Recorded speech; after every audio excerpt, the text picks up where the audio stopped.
que tú te llamabas Jesucristo. En tu hermoso nombre tú tienes,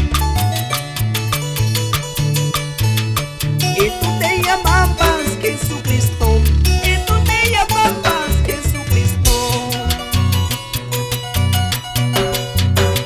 Solo tus consejos voy llevando,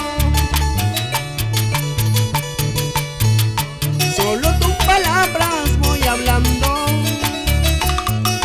solo tus consejos voy llevando,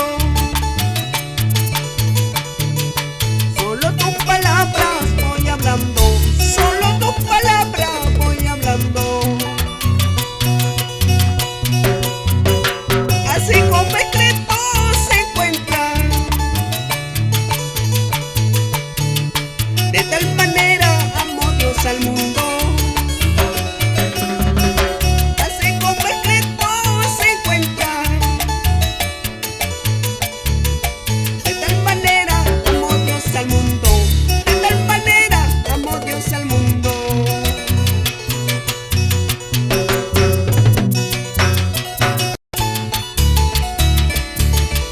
A ver, ¿dónde están los hermanos de Radio Cadena? Tu fiel amiga.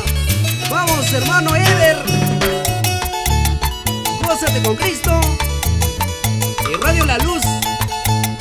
Ruth Quispe. Juan Honorio. Gózate con Cristo. Lindo hermoso nombre tú tienes, que tú te llamabas Jesucristo. Lindo hermoso nombre tú tienes, que tú te llamabas Jesucristo, que tú te llamabas Jesucristo. Solo tus consejos voy llevando, solo tus palabras voy hablando.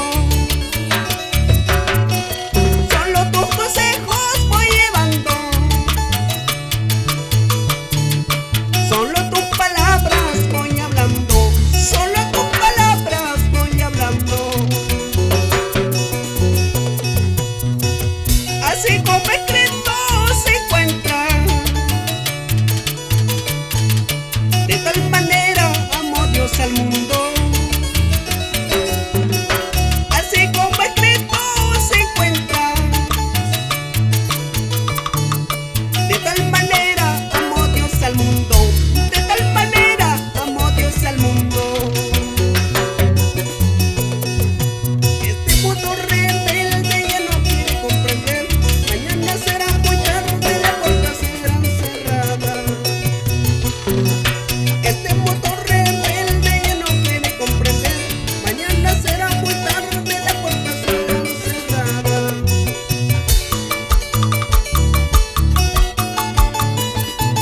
Y así nos vamos. ¿Cómo se goza la familia Misagil? Vamos, hermana María Barrios, por Andamarca. Vamos gozando con Cristo. A ver, un grito de júbilo. Vamos, hermano Rolando. Vamos, gózate.